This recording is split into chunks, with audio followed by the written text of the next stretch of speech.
This is part 8, though it's debatable. Some people think it's still part 7. But we're pretty sure this is part 8 of our Botvinnik series, so we got some new faces in here tonight, which is going to be cool. We're going to go over some really complicated positions. This is, chess as wild and crazy as it possibly gets. So I'm looking forward to it. And we're going to get right to it here. So we've been looking at the Botvinnik variation, at the Semi-Slav here, and we're looking at what happens when we take on c4. So we're still covering these lines. Okay, so white gets the big center. We protect our pawn. They attack our knight. So we need to break the pin. Okay, and so we've seen all this before. Now white can sack his knight. The pin still remains on f6, so he's going to get the piece back. We protect our knight with our knight. And white's going to play g3, bishop g2, castle. Black's going to play bishop e7, queen b6, and castle long. So this is what we were looking at last time. As soon as the queen moves, remember that you got to take the knight, otherwise black's up a piece. Castle, castle. OK, and now the move c5. And as we were talking about last time, it's usually black that wants to trade the light squared bishops in these types of positions, so that if you trade, we can do some stuff down this diagonal, accompanied by this rook. Sometimes bad stuff can happen to white. So white keeps it closed with the move d5. And after b4, last week we were looking at the move rook to b1, just kind of a funny ignoring the fact that you can't take my knight here. But tonight we're going to look at the main line, which is knight to a4. Okay, obviously this is probably the most natural move. That kind of explains why it's been played the most. Okay, the most natural move, the knight was attacked, so you move it, gain a tempo on the queen. All right, hey Orlando. And now the most popular move here is queen to b5. So that's what we're going to spend most of our time on. I do want to briefly mention this move, though, queen to a6. This is a line that comes in and out of fashion. Sort of the reason you don't want your queen on the a file is because white intends to play a3, and then sometimes this file opens up and there's a rook opposite your queen. But it does have some interesting points. And so indeed, that is what white usually plays. a3 is the best move here. But I do want to talk about what happens in this variation. We saw last time in the rook b1 line, and we'll go back and we'll look at that in just a second. What happens if they take here and then they play e7 like they did last time? And black's response will actually be the same whether the queen started on b5 or a6 here. But just to look at what would happen if they play similar to they did in the other variation. Well, black here actually has a move available to him that he didn't have in the rook b1 line. That we'll come back to it in just a second. But OK, we got a couple people here now, so I will test the class. Does anybody know what black's strongest move is in this position?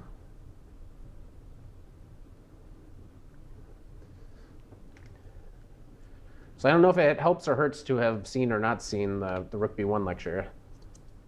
To warn the audience, these are some of the most complicated positions. So it is really, really hard to figure out usually what's going on. Things can get messy, and if you're not used to these positions. That's also why you play it. And you kind of get used to the types of tactics that might occur in these types of positions just by playing it a whole bunch and studying your games afterwards. So a lot of people are too afraid because, oh, there's all these messy tactics and whatever. Well, that can be a huge benefit. You can be the guy that knows them, just by studying it. And that's why we do this. Well, here black actually, instead of taking the rook, which I don't know, maybe is OK, but if you take the rook in this position, it's a little bit different with the knight here. So again, we have this tactic if we want. There's all sorts of stuff going on. But black here can actually just get away with queen to c6. So we're defending the bishop, and we might play bishop h1 and threaten checkmate. For example, if they take, make a queen or a rook. We'll take back, and let's say they save their rook. Now we can play a move like bishop to h1, and we're just threatening a checkmate on g2. So the only way to stop it is to play f3. And there's just a little line here that ends up being, OK, we'll move our queen. And we'll play bishop d6, which does threaten to take on g3. And so a line like this actually ends up being really good for black. OK, but I want to compare that to the line we looked at last week. OK, so instead, last week we were looking at the move rook to b1.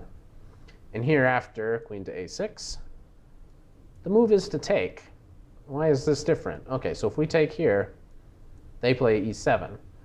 And in that position, we went over the best move, which is to take the rook. But why not queen to c6? Doesn't this look good for black? And it's even better that I'm attacking your knight, right?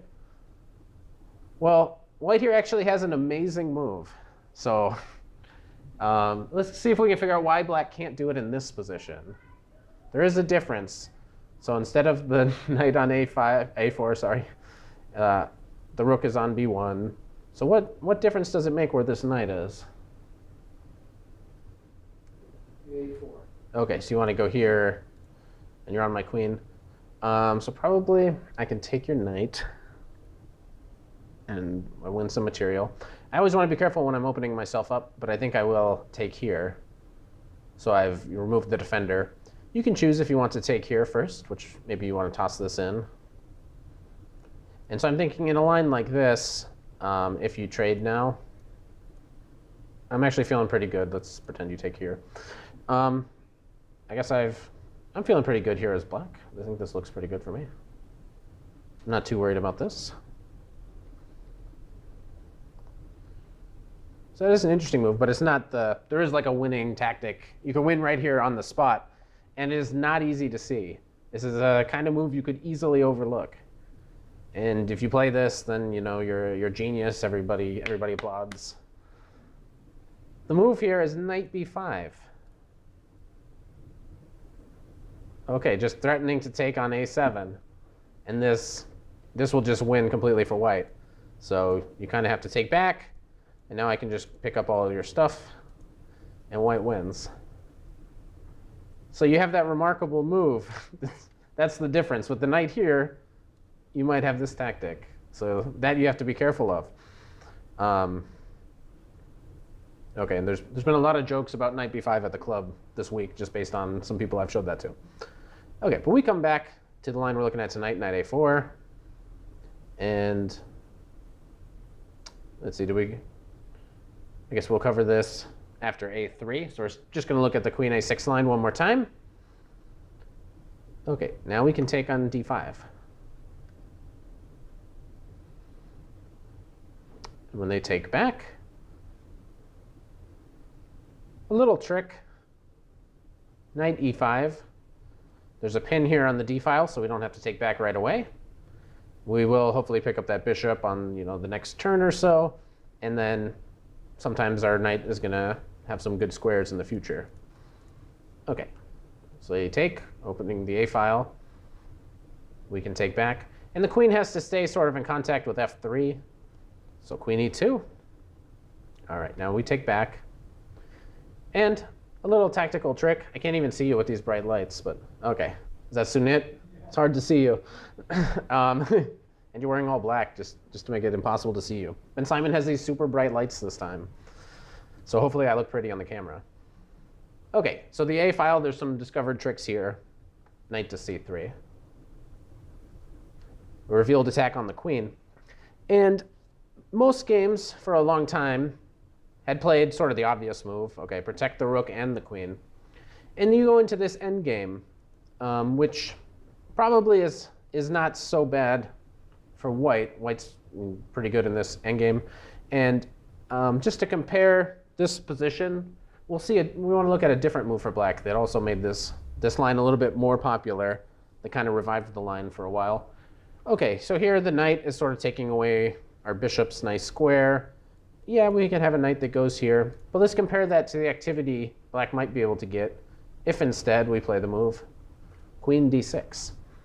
And again, in these lines, it's not really about the material. So you see people sacrificing exchanges, sacking queens, sacking pawns, sacking everything. Because what really matters is the activity of the pieces. The board ends up being so wide open that it's really all about tactics and having the better pieces. So sacking an exchange is actually quite natural in these types of positions. So okay, if white accepts, we take back. And now we have the idea of knight f3. And you'll notice these pieces are, they have to play f3. These pieces are a little bit more active. And over the next few moves, we can play bishop c5. We can play knight d3. And you have quite a lot of compensation for the exchange. So this is an interesting way of playing against this position. But we'll go back and we'll look at the main line here. Okay, so after knight to a4, queen a6 is an interesting line. But our main focus tonight is queen to b5. This is the main line. Okay, we don't go on the a file because sometimes the a file opens up and a rook attacks our queen. And again, okay, so if you do this, this is the same as the line we looked at before. We can take, and if you push, we have this move because you don't have this move. So that's still the same. So again, the best move is a3. Okay, and there's actually two moves here. So again, there's a lot of these lines, they get revived and they get changed as time goes on. And some of the most popular moves are not actually the current trends in the position. Historically, the most popular move is to take on e5. However, over the last few years, all of the top games have gone knight to b8. So we'll look at that. But just for historical perspective, let's look at what happens if they take here. So this is a very popular move. All right, so open up the a file. Very good. And now this bishop has sort of done his job. And he relocates. And a lot of times, the bishop and the rook like to coordinate here on the a pawn. So even if your king moves over and protects it, we have some pressure. And this is actually a big mistake. So I don't think it's ever been played. And there's a couple different ways white can get an advantage. If you just play a simple move like queen d4, this is actually pretty good for white. There's lots of tricks and there's lots of variations, but it all works out for white. So you don't want to take that pawn. So knight to c5. Black has to try to exchange some of white's active pieces because, you know, there's all of this going on. There's this guy and the queen. So queen g4. White actually plays queen g4 in most of these lines. It's a very natural square for the queen. And I don't want to say too much of what the queen can do from that square. We'll kind of see it as we go along. There's one game in particular that we'll see what a queen on g4 can do. So, okay, we get out of check. And we're actually going to look at two games in this position, two Shirov games. Again, he's sort of the leading authority on all these positions. And the most natural move, perhaps, is just to take on c5. And I want to show you the game Loek van Wely versus Alexey Shirov, Monte Carlo 2004. And this was a blindfold game. And some mistakes were made, and you know the end is anticlimactic. But I think overall, this is actually quite a good game to illustrate the points. So even though they weren't looking, they still played a very masterful game. Okay, so they took us, so we take back. Takes. And here we get sort of a normal endgame for this type of line. White has this majority over here, so he's going to end up trying to do that. Black has a majority on the queen side, so he's going to do lots of that and try to make queens. And that's the basic plans. Obviously, both sides have to push the pawns in front of their king. It is a little bit safer for white because you still have, you know, some protection with your f and g pawns. And black has to push, and you get a sort of a crazy game. That's why these positions get all wild. And so that's what we're going to see. Okay, after some normal moves, both sides get their stuff going. All right, so both sides are pushing. And here, a mistake was made. What black should do in this position is just move his king this way, and you get out of the discoveries. And the king's actually safe over here, and maybe I can help escort the pawns in some lines. But black played here, overlooking kind of a typical tactic that the white player should be looking for. So this is actually, it's a big blunder, and I'll test the audience here in a second, and you can pause at home, try to figure out what white should do in this position. And this is something that actually occurs in this line a lot, so this is something you want to be on the lookout for. And for whatever reason, people seem to really miss it when white can play this move. Though to their credit, they weren't looking at the board, so it's even harder. Bishop takes d5. It's the craziest move. Actually, this might work. Darn, looks like that works. That's actually a good move. And did you want to play rook d1? Yeah, that looks like that works. And if I go here, you can just take. Yeah, it looks like that works too. So there might be more than one answer. I don't know which way to take. I don't want to take either way. So that's actually a pretty good solution. I think that works. In the game though, bishop h3. I kind of like your move more. Okay. Yeah, and so the rook is kind of trapped. And for whatever reason, you always think this bishop's going to stay here because that's a fantastic diagonal. But bishop to h3 is actually a common move to be on the lookout for. And so now black is in a lot of trouble. Thankfully, it's a blindfold game, so he has a lot of chances to come back. And that's how all these lines work. I mean, especially at the amateur level. Somebody's winning, then the other person's winning, and then there's a swindle, counter swindle, and then somebody wins. And even if you're worse or you're losing, you always have chances to win because they get crazy and you always have counterplay. And when you always have counterplay, you always have chances to swindle your opponent and win and come back. And it can lead to some very dramatic games. Well, I'm going to lose an exchange, so I might as well push on. White took, push, here I go. And white actually could have now just played the move queen to d4 and just blockaded all the pawns and had a relatively easy game from there. But he decided to take, which probably also wins. But he should still play queen d4, but he never did. And now he came up with this little trick. Okay, well, I'm going to go get it. And here white had a trick in mind. So he's getting rid of his h-pawn, but he's going to gang up on d5. Okay, so black took. All right, and white takes. And things are going to get a little crazy here. Takes back. Looks very good for white, but black actually has a good response. B2, yeah. B2, yeah, I'll go make another queen. You take mine, I'll make another. And also, I'd be mating you. So, white gave a check. Check.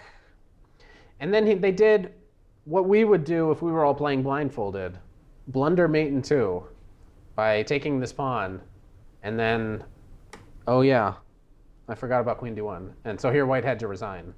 The obvious follow-up is checkmate. So white actually blundered in this position. However, he does have a saving move, which it's been difficult. I've shown this to a lot of people, and I guess this is a difficult move to find.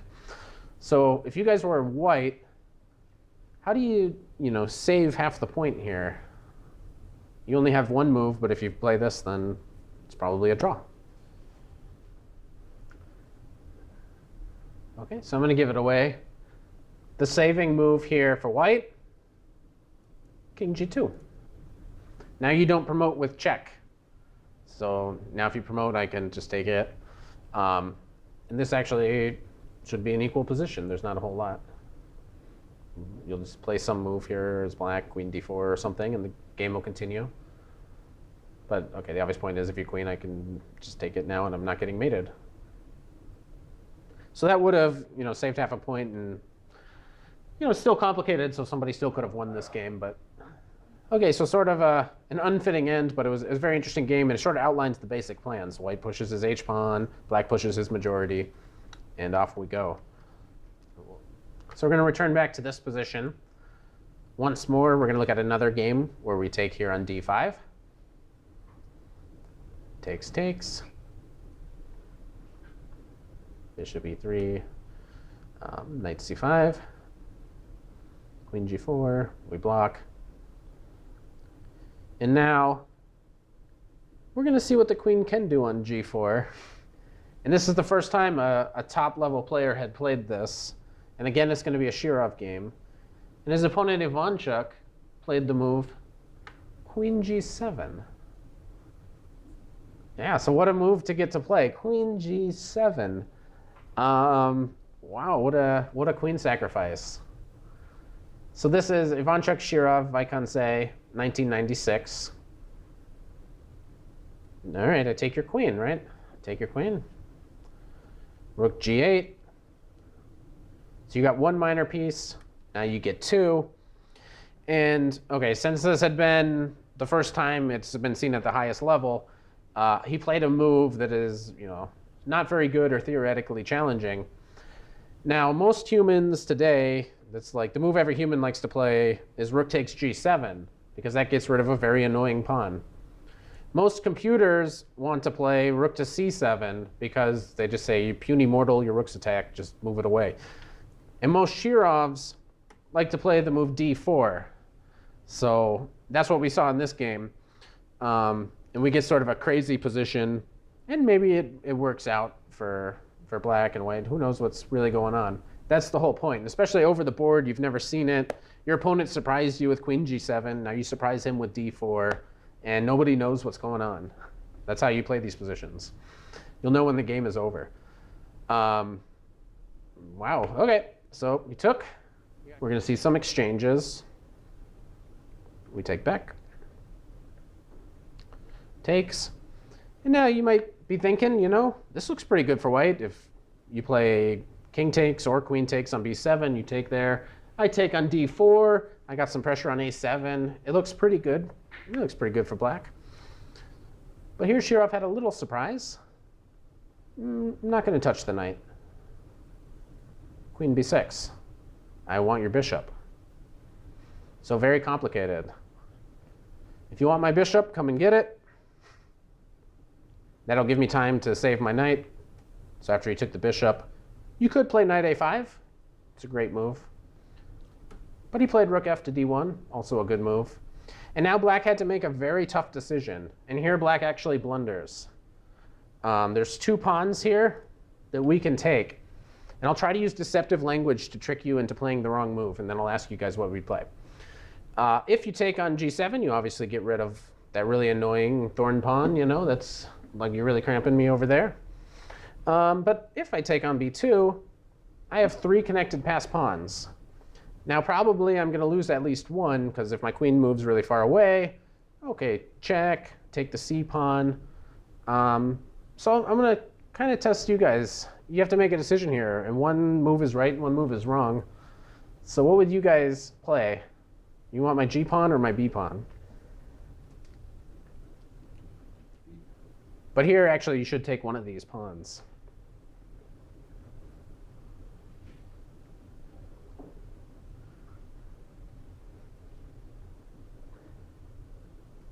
So in the game, okay, the right answer is taking the g pawn, because there's a reason I didn't tell you to hopefully trick you. In the game, he took on b2. So check, he's going to go win the c pawn. Right, I'll protect my a pawn. Now he's going to take on c4. I'm going to take on g7. Everything's great, except for the one thing we didn't talk about in this position, which is now that the b's file is open, it's actually white that can go right after black's majority here. So if I pick up your b pawn, you're in a lot of trouble. You're not going to be able to make a queen. So this is what black must have overlooked. And you'll notice, well, okay, so now in the game he ended up taking here. If you play a move like this,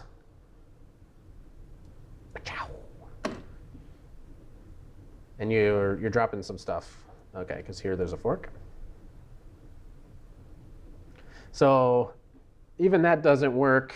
If you protect it like this, then I take on c4. Okay, so he ended up, he's like, all right, I'll just have to take here. Now I'm worse. Hopefully I'm not losing. But the game didn't last too much longer. Protected his knight, and really there's just not that much here for black. Now there's a little tactic. Won some stuff, and okay. In this position, black decided to resign. White's going to have an easy time coordinating both his rooks at this pawn, and then he should be able to easily march his guys up the board using his 2 rooks. So black already had enough in this position.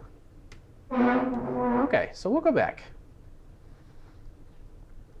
But yeah, that's queen g7. That's a good move to play, especially if they're the first person that did it, and it's before computers. You just found it. Okay. So we return. We'll just go all the way back to here. Knight a4 is what we're looking at tonight. Queen b5. After a3. We're looking at e takes d5. What about this move, knight to b8? This is an interesting move. And here, after we capture, open the A file, there's actually 3 moves here that are pretty popular. The most popular move is queen to g4. That's where a lot of people like to put their queen. Also, we're going to look at a Magnus Carlsen game. So Carlsen's choice is queen to d4. So must be some legitimacy in that. And also the move bishop to e3, which is, okay, that's usually where we remove our bishop and put it back there. And especially this knight's never going to take the f-pawn, so the bishop can go back. We will look at this first because it's just not the most dangerous. From here, you can just basically play chess. So we'll just look at this line. Something like this. And okay, you get a position like this where, again, this knight has some good prospects. It's about equal here. This is just some normal position. One interesting plan for black, though, if you do end up in this position, is rook d3, queen d5. So you're threatening to put a knight on f3. That's actually an interesting idea. And okay, also you could just put your knight here. This is just some position, and you can just play chess. It's not of any theoretical note. So let's look for just a second at the main line. So this is what you can sort of expect if you play this variation. Okay, so again, we're going to take on d5. If you take back, I get to take with my rook on d5, and then I gain a tempo on your bishop. So rook f to c1. There's a pin there, so we can block the pin. They take back. I'm on the rook.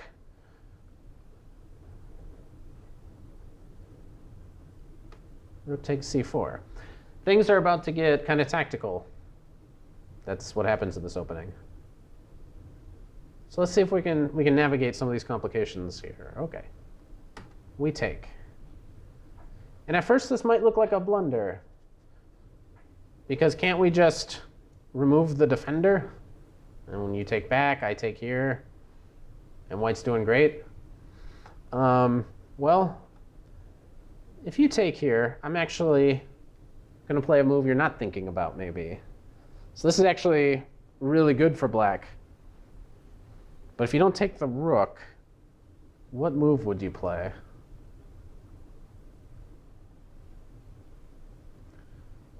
Here, king b7 wins. So I'm still attacking your queen. Now I'm attacking your rook. If queen to f4, this might be your best try, because now if queen takes, well, then you protect your own rook. King takes, just take it. And if here, again, you have to find an only move. Notice if you just go back, I have queens and rooks going to c7. Notice if you block like this, your rook is hanging. Notice also you don't have this counter trick because there's a pin. So what do you do here as black?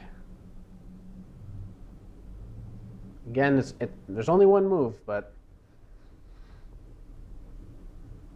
you've accepted this brave mission of getting your king all the way to c6. Here, rook to c5 just wins. Okay, and if you take, we're up a bishop.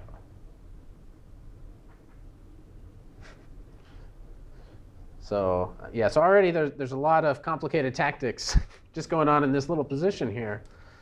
So white actually should just move the queen. Queen to d4. The knight is pinned. We're attacking a7. So let's break the pin. Now we are attacking the queen. We're protecting a7.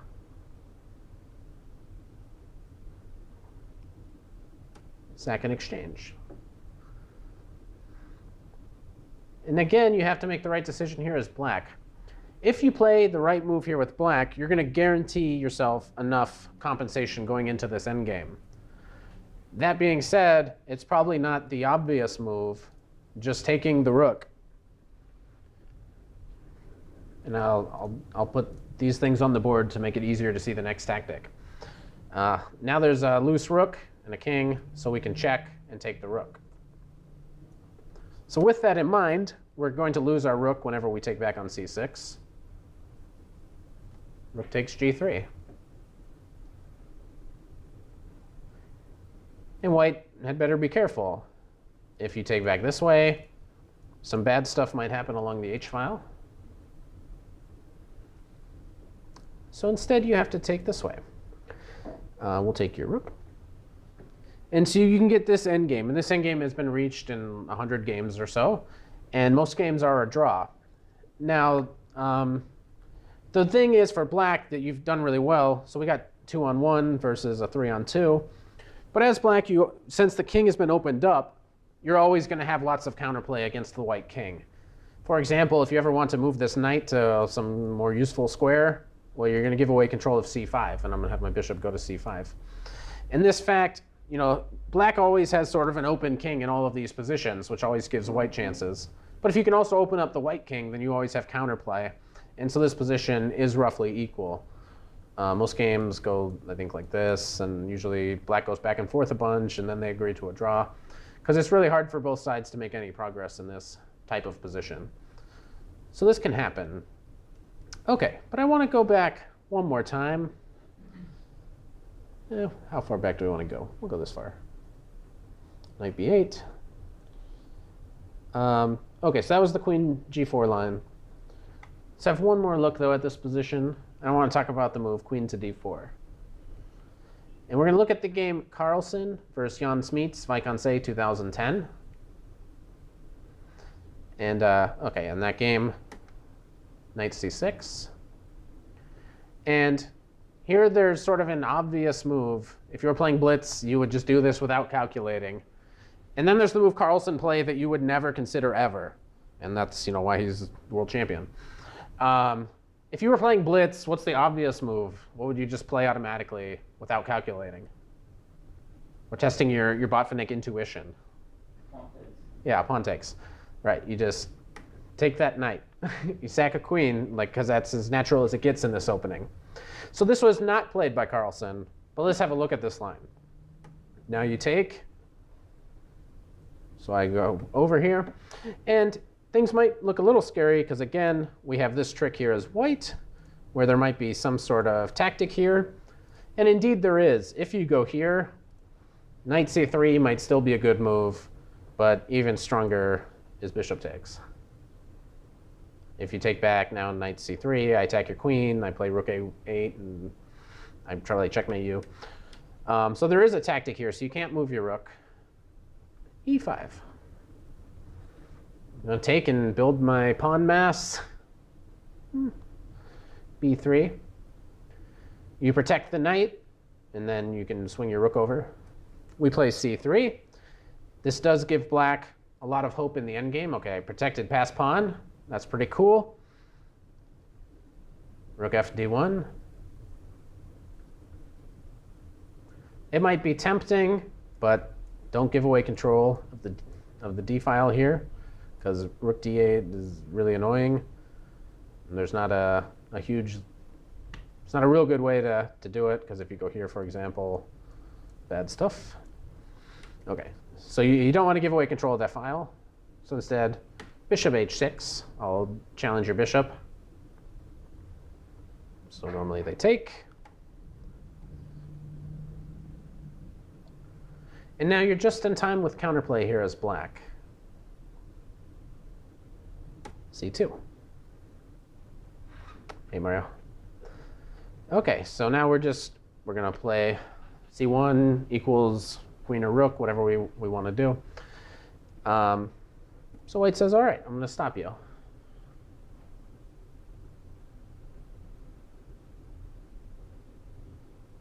I'm pausing here for dramatic effect. Oh, okay. Yeah, building it up. I'll let you stay here for a second so you can appreciate the next move. Yeah.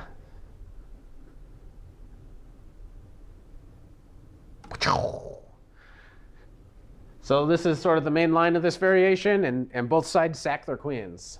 That's how you play these lines. OK, now I'm going to promote my c pawn. What are you going to do? For accuracy's sake, I'm going to play rook d1, which forces you to play here. Now I'll win a little bit of stuff. And we get this endgame. that, okay, there's still a lot of play here, but with best play, this has been worked out to a draw. So crazy stuff. Both sides sack their queens. No big deal. All right, but now we return to this very dramatic position where Carlsen played something else. So I will give you guys a chance just because it's like if you can play this move, you know, or even consider it, you're a superstar, Mario Roper level, strong player. This seems like a move you would play just because it's like crazy and ridiculous. Right, yeah, you're just walking in, put you right on the spot. And there's bright lights, you really are in the spotlight.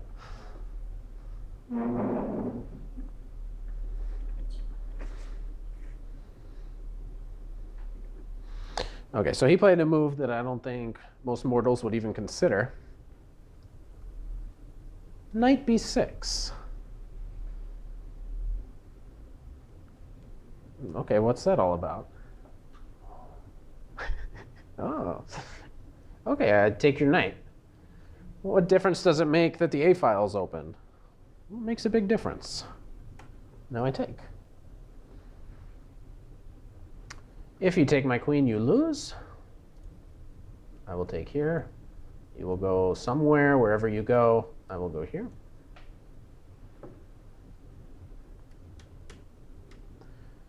Okay, so I take the pawn.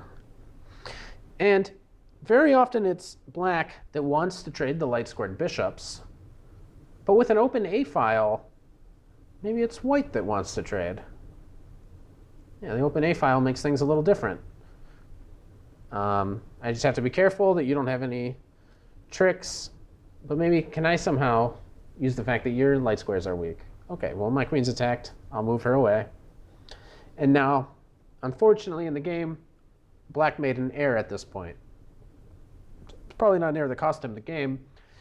But if you were to think about what white's next move was, maybe you could play the best move here, and if you think prophylactically. White is just going to play rook to a7, which is what happened in the game. So black should probably consider this move, and okay, he's better. His next move is just bishop to c5, as was played in the game. And black has a great position, and okay, white's going to push his h-pawn, and we're going to push our majority. But in the game, he played bishop c5 right away, allowing the white rook to come in. All right, you're on my f-pawn, so I have to block here. Takes. If I take with my queen, then my c-pawn's hanging, so I'll take with my king. h4. And Carlsen makes it look easy as white. You play h4, h5, h6, h7, h8. That's all you do. So when you play this position against Carlsen and he's white, he just pushes his pawns and queens. And when you play this as white, he somehow pushes all of his queenside pawns and he makes the queen before you. That's just how it is. So we'll see. Here comes the race. Why would I stop? An interesting way of stopping bishop f4. Just push. All right. So black is sort of getting ready here. You're on my pawn. I'll protect it. Okay, this also was fine. And then around here, black sort of made a mistake. Now, you do have a way of just getting lots of counterplay here as black. But I think playing the right move in this position would be really hard. First of all, you have to realize that maybe you're worse and you should just trade lots of stuff and try to somehow get at these guys. And then, okay, if I can get my queen and rook here on the h-file, I'm obviously going to have a lot of threats. So in the game, okay, we'll just show the next couple moves. And he went here, and white's actually going to get a lot of activity with the queen coming down. What he had to do in a position like this is play a move like c3. But I think this is kind of hard to consider, so you're going to kind of give away your pawns to pick up the kingside pawns over here. If you take, I'll take here. If you go here, I'll go here. If you go here, I'll go here. And we can pick apart each other's pawns, and I'll make a threat, and you can go here. And your computer will find some perpetuals here and say 0, 0, 0. And so since you're threatening mate, white needs to find a way to just keep attacking the king, and the game should end in a draw.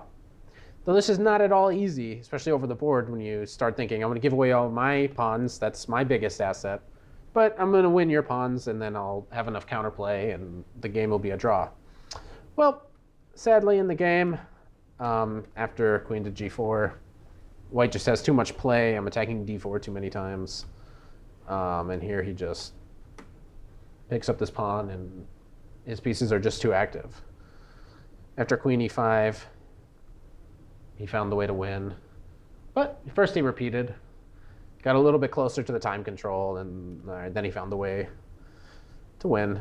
So, and here black resigned. So I hope that does give you an interesting look into the Botvinnik.